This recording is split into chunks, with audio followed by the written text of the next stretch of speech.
இன்றைக்கி நம்ம எதை பற்றி பார்க்க போகிறோம் அப்படின்னு பார்த்தீங்கன்னா உச்சிஷ்ட கணபதியை பற்றி தான் நம்ம பார்ப்போம். ஏன்னா உச்சிஷ்ட கணபதி எப்படி வசியம் பண்ணலாம். இப்போ நிறைய பேர் எப்படின்னா உச்சிஷ்ட கணபதி பூஜை பண்ணுறேன் அப்படின்ட்டு பண்ணுதாங்க.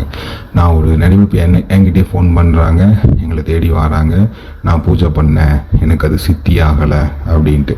அதாவது நீங்கள் நார்மலாக ஒரு பொதுவாக இருக்கிற ஒரு கணபதியை சித்தி பண்ணுறதும் உச்சிஷ்ட கணபதியை சித்தி பண்ணுறதுக்கும் ஏகப்பட்ட வித்தியாசங்கள் உங்களுக்கு இருக்குது. இப்போ நீங்கள் சாதாரணமாக ஒரு கணபதியை நீங்கள் சித்தி பண்ணுறீங்கன்னா அதோட வழிமுறைகள் சாதாரணமாக இருக்கும்.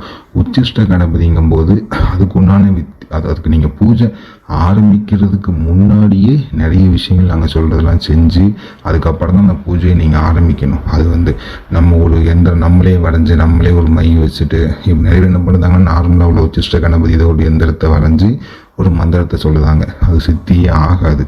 அதுக்குன்னு சில வழிமுறைகள் எல்லாமே இருக்குது. இப்போ இது உங்களுக்கு பார்த்தீங்கன்னா இப்போ உச்சிஷ்ட கணபதி அப்படின்னு உங்களுக்கு மெயினாக பார்த்தீங்கன்னா இதுக்கு என்ன முதல்ல என்ன அர்த்தம்னே பாதி பேத்துக்கு புரியல. உச்சிஷ்டம் அப்படின்னு நம்ம சொல்லுவோம். அதுக்கு மெயினாக என்ன அர்த்தம் அப்படின்னு பார்த்தீங்கன்னா எச்சி இல்லைன்னா தீட்டும்பாங்க. பொதுவாக அப்படின்னா தீட்டு இல்லைன்னா மீதம் உள்ளவை, அதாவது வேஸ்ட்டு அப்படின்னு சொல்லுவாங்க. மீதமுள்ள மெயினாக தீட்டு, அந்த தீட்டை தான் உச்சிஷ்டம் அப்படிம்பாங்க. அதுக்கு பொருள் பார்த்தீங்கன்னா அப்போது உச்சிஷ்ட கணபதி என்ன தீட்டு கணபதியா அப்படின்லாம் கிடையாது. அந்த தீட்டு அதை எல்லாத்தையும் தாண்டி ஒருத்தராலையும் பூஜை பண்ண முடியும் அப்படிங்கிற இதை உணர்த்துறதுக்காண்டி மட்டும்தான் உச்சிஷ்ட கணபதிங்கிறத பேரே அவருக்கு வந்தது முதல்ல. அதே மாதிரி இப்போ இந்த உலகத்தில் இருக்க எந்த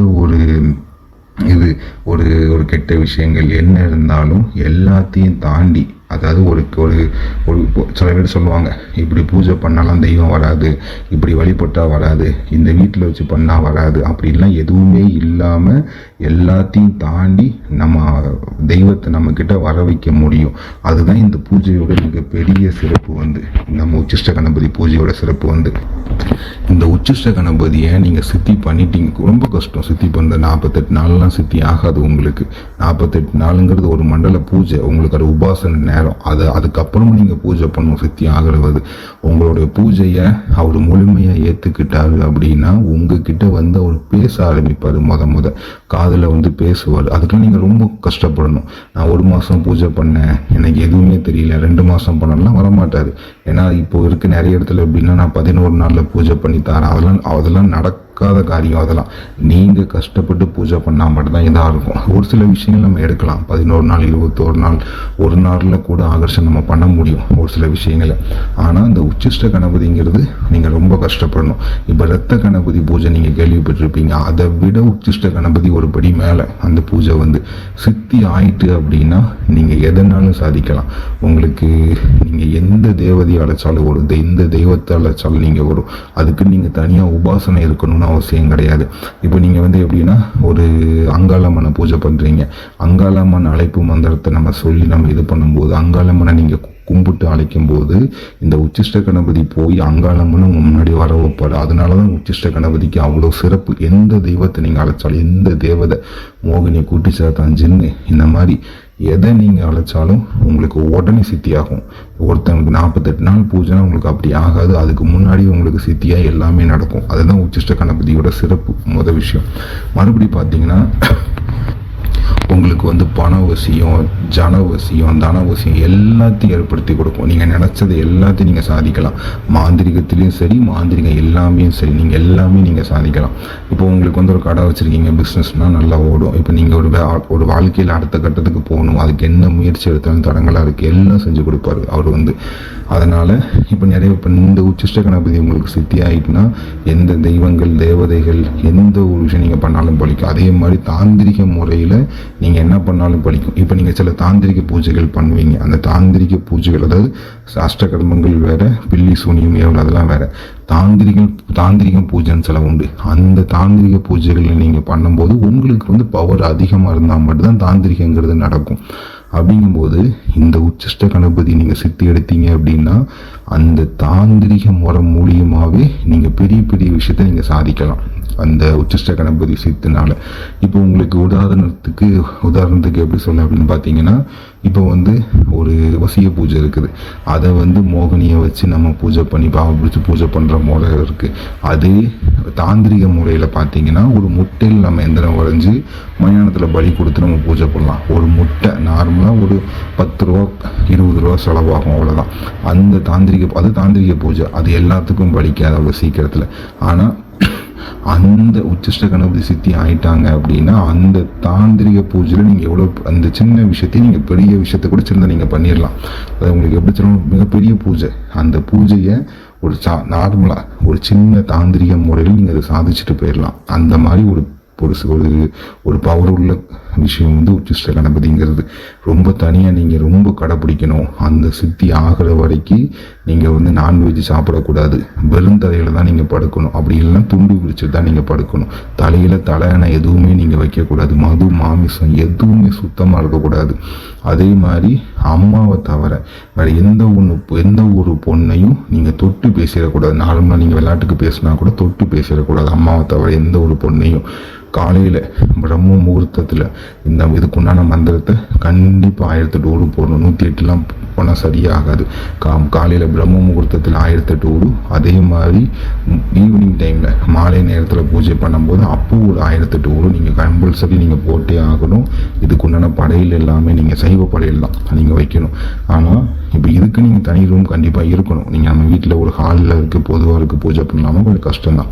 தனியாக பூஜை ரூம் கொடுக்கணும். அந்த பூஜை ரூம்குள்ளே நீங்கள் அந்த சித்து எடுக்கிற வரைக்கும் இப்போ உங்கள் வீட்டு ஆட்களே உள்ளே போனால் குளிச்சுட்டு தான் உள்ளே போகணும். இப்போ குளிச்சிட்டாங்கன்னா பிரச்சனை. அந்த அசைவம் சாப்பிடுதாங்கன்னா அசைவம் சாப்பிட்டுட்டு இந்த ரூம்குள்ளே போகக்கூடாது. அதே மாதிரி இன்னொரு முக்கியமான விஷயம் என்னென்னா, இப்போ நீங்கள் மற்ற ஒரு உபாசனை எடுக்கிறீங்கன்னா, அந்த உபாசனை எடுக்கும்போது நீங்கள் மட்டும் சுத்தபத்தமாக இருந்தால் போதும். மற்ற வீட்டில் இருக்கவங்க யாரும் இருக்கணும்னு அவசியம் இல்லை. ஆனால் உச்சிஷ்ட கணபதியை பொறுத்தளவு உங்கள் வீடே சுத்தமாக, நீங்கள் எந்த வீட்டில் வச்சு பண்ணுறீங்களோ அது சுத்தமாக இருக்கணும். நீங்கள் வாழது வீட்டில் ஒரு பூஜை ரூமில் வச்சு, நீங்கள் தனியாக பூஜை ரூம் இருக்குது, அதில் வச்சு நீங்கள் உச்சிஷ்ட கணபதி பூஜை பண்ணுறீங்கன்னா, அந்த வீட்டில் இருக்க எல்லாரும், அம்மா அப்பா பொண்டாட்டி யார் இருந்தாலும் சரி, எல்லாரும் சுத்தபத்தமாக இருக்கணும். அசைவம் சாப்பிடக்கூடாது. அப்படி இருந்தால் மட்டும்தான் சித்தியாகும். அப்படி இல்லை, நான் தனியாக ஒரு வீடு எடுத்து இருக்கேன்னா ரொம்ப சிறப்பு. ஒரு தனியாக ஒரு ரூம் மாதிரி ஒரு சின்ன வாடகைக்கு நீங்கள் எடுத்துகிட்டு அதில் வச்சு நீங்கள் பூஜை பண்ணி அங்கேயே தங்கி இருக்கணும். அதுக்கு நான் அங்கே பூஜை பண்ணிவிட்டு நான் இருக்கிற வீட்டில் வந்து நான் தூங்குறேன், அவங்க அங்கே சாப்பாடெல்லாம் பண்ணுவாங்க, இவங்க நான்வெஜ் சாப்பிட்டோம், நான் தான் அங்கே சாப்பிட்லையே அப்படி சொல்லக்கூடாது. நீங்கள் தனியாக ரூம் எடுத்து இருக்கீங்கன்னா அந்த 48 நாளும் நீங்கள் அதே இடத்துல இருந்து நீங்களே சமைச்சு நீங்களே சாப்பிட்டு பூஜை பண்ணால் உங்களுக்கு சித்தியாகும். ஏன்னா இது சாதாரண பூஜை இல்லை, உங்களுக்கு இது வந்து உச்சிஷ்ட கணபதி பூஜை, நார்மல் கணபதி பூஜைலாம் கிடையாது. இதுக்கு பார்த்தீங்கன்னா இப்போ நீங்கள் என்கிட்ட சித்தி எடுக்கீங்கன்னா உங்களுக்கு எந்திர முறைப்படி கொடுப்போம். அப்படி இல்லைன்னா உங்களுக்கு சில முறைப்படி உங்களுக்கு கொடுப்போம் உச்சிஷ்ட கணபதியை. அப்படி இல்லை உங்களுக்கு வந்து இன்னும் நமக்கு எனக்கு சிலை வச்சு வழிபடாமல் நீங்கள் நார்மலாக எந்திர முறைப்படி நீங்கள் பண்ணிக்கலாம். இதை நீங்கள் எடுக்கும்போது இதுக்குண்டான இப்போ நீங்கள் எந்திர முறைப்படி எடுத்தாலும் சரி, சில முறைப்படி எடுத்தாலும் சரி, இதுக்குண்டான ருத்ராட்ச மாலை நீங்கள் ஜபம் பண்ணுறதுக்கு. அதே மாதிரி பார்த்தீங்கன்னா உச்சிஷ்ட கணபதியை வசியம் பண்ணுறதுக்கு மை, அதான் நார்மல் கணபதி மை கிடையாது.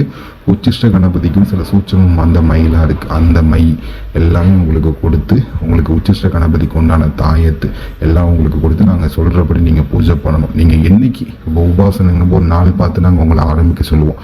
அந்த பூஜை ஆரம்பிக்கிறதுக்கு முந்தின நாள், இப்போ இன்றைக்கி நீங்கள் ஆரம்பிக்க போகிறீங்க அப்படின்னா அதுக்கு முந்தின நாள் சில விஷயங்கள் நீங்கள் பண்ணணும். அது என்ன பண்ணணும், ஏது பண்ணணும் எல்லாம் நாங்கள் சொல்லுவோம். அதே மாதிரி நீங்கள் பண்ணிட்டு தான் நீங்கள் பூஜையை ஆரம்பிக்கணும். அதுதான் மெயினான விஷயம். சூட்சம்ங்கிறதே அதுதான். அதை நீங்கள் பண்ணிட்டு ஆரம்பிச்சிங்கன்னா கண்டிப்பாக சித்தி ஆகும். ஆனால் நீங்கள் கஷ்டப்பட்டால் மட்டும்தான் சித்தி ஆகும். நம்ம இவ்வளோ விஷயங்கள் நம்ம வாங்கிட்டோம், நம்ம பைசா கொடுத்து வாங்கியிருக்கோம், சித்தியாக இது எல்லாமே இந்த பூஜைக்கு மற்ற விஷயங்கள் உண்டான இது நாங்கள் கொடுக்கும்போது தெளிவாக சொல்லிடுவோம். எப்படி பூஜை பண்ணணும், என்ன பண்ணணும் எல்லாம் சொல்லிடுவோம். அதே மாதிரி பூஜை பண்ணிங்கன்னா கண்டிப்பாக உங்களுக்கு சித்தி ஆகும். தேவைப்படுத்தவங்க தொடர்பு கொண்டு பேசுங்க, நான் உங்களுக்கு எல்லாமே ரெடி பண்ணி கொடுப்போம், எல்லாமே உங்களுக்கு சொல்லிக் கொடுப்போம். அது முடிந்த வரைக்கும் எப்படி என்ன ஏதுன்னு அதே மாதிரி பூஜை பண்ணுங்கள், கண்டிப்பாக சித்தி ஆகும். சித்தி ஆகிட்டேன் அப்படின்னா நீங்கள் எதிர்பார்க்காத நிறைய விஷயங்கள் உங்கள் வாழ்க்கையில் வந்து நடக்கும். அது நீங்கள் உங்களுக்கு எத்தனை தெய்வங்கள் எத்தனை தேவதைகளை கையில் வச்சுருக்க சொல்லலாம், இத்தனை தெய்வங்கள் வச்சுருக்கேன் இத்தனை தேவதைகள் வச்சுருக்கேன்பாங்க. அவ்வளோ தேவதைகள் வச்சுருக்கதும் ஒன்று, இந்த ஒரு உச்சிஷ்ட கணபதி வச்சுருக்கதும் ஒன்று. அதனால் நீங்கள் தேவைப்படுறவங்க தொடர்பு கொண்டு பேசுங்களுக்கு எல்லாம் ரெடி பண்ணி தாரோம். அதை எப்படி பூஜை பண்ணி எல்லாம் சொல்கிறோம், அதே மாதிரி பண்ணுங்கள், கண்டிப்பாக சுத்தி ஆகும். நன்றி, வணக்கம்.